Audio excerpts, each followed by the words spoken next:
Welcome back. So this week, the Speaker made a statement claiming there was no bullying in Parliament. If you don't know what I'm talking about, allow me to bring you up to date. Fracking was a deeply unpopular policy amongst the general public, and Liz Truss, the then Prime Minister, decided she wanted to bring it back. This would break a manifesto promise. Labour used their Opposition Day allowance to bring forward a vote against the reintroduction of fracking. It was a very good play by the Labour Party, in essence it's a win-win.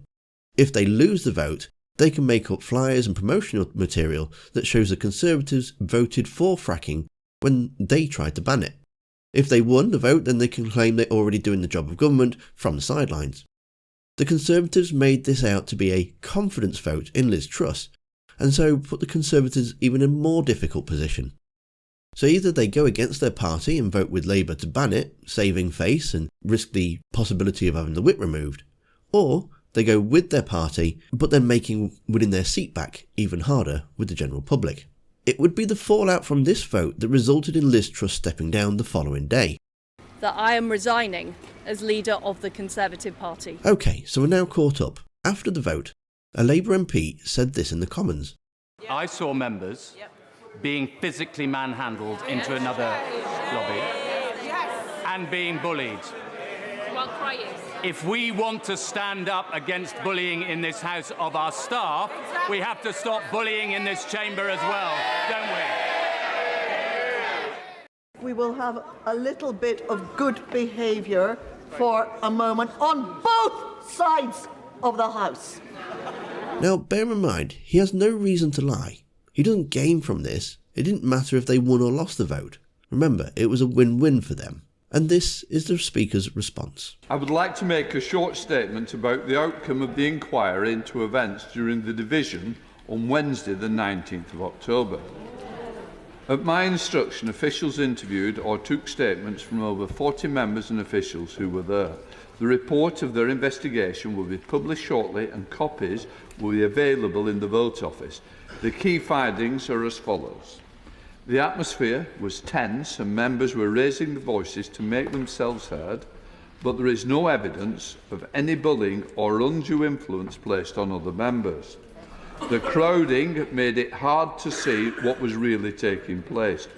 While some members thought the physical contact was being used to force a member into the lobby, the member concerned has said very clearly that this did not happen.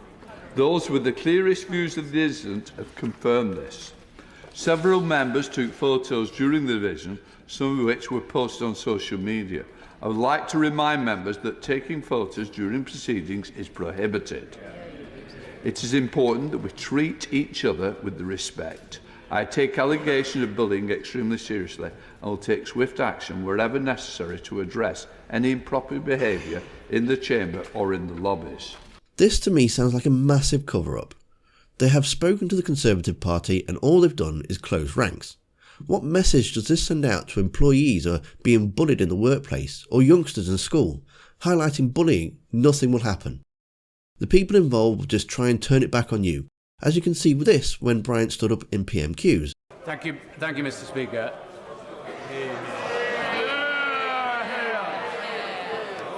I'm not going to be bullied into silence by anybody in this House.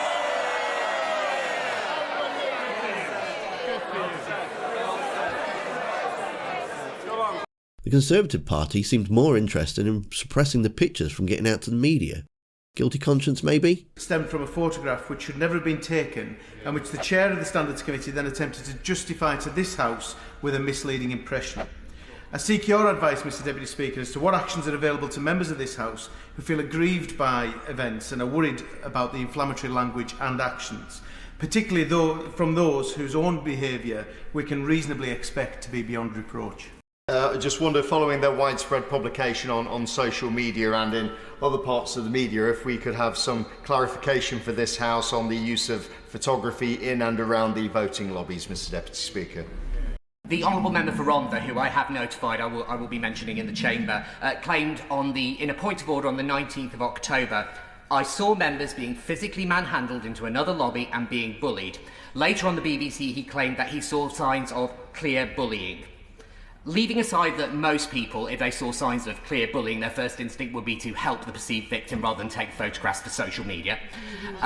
Could I ask your advice, in light of the finding of the Speaker's report earlier today, whether it would be in order for the Honourable Member to come to this chamber and correct the record, as he has clearly misstated what happened? I understand that they don't want to look like they don't have control, but when you have their own MP saying this... I mean, this is chaos, it is unforgivable, it's nonsense. I mean, I spoke to the whips today who were making the case for the Prime Minister. I mean, I listened politely, but this is a disgrace. On how we might best identify those responsible so that this poor behaviour can be brought to account. And the Speaker saying, nothing to see here, move along. It's pretty poor form. But tell me what you think in the comments. Was there bullying? Was there not? I'd like to know. Chris Bryan isn't afraid to speak his mind, and you can see that here in this video that's on screen now. Thanks for watching, and I'll see you next time.